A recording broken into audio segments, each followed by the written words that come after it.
ক্রীড়া শক্তি ক্রীড়া বল, সবার প্রিয় ফুটবল।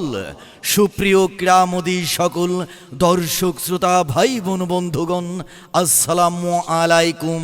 গণপ্রজাতন্ত্রী বাংলাদেশ সরকারের মাননীয় প্রধানমন্ত্রী দেশনায়ক জনাব তারেক রহমান কর্তৃক ঘোষিত খেলাধুলা আগলে ধরি, মাদকমুক্ত সমাজ গড়ি। তারই ধারাবাহিকতায় আসছে আগামীকাল 27শে জুন 2026 রোজ শনিবার বিকাল 3:30 সময় স্থানীয় কালীশ্বরী হাইস্কুল মাঠ প্রাঙ্গণে মরহুম শরীয়তুল্লাহ সৈকত স্মৃতি ফুটবল টুর্নামেন্ট 2026। হ্যাঁ, মরহুম শরীয়তুল্লাহ সৈকত স্মৃতি ফুটবল টুর্নামেন্ট 2026-এর সেমিফাইনালের প্রথম খেলা অনুষ্ঠিত হবে।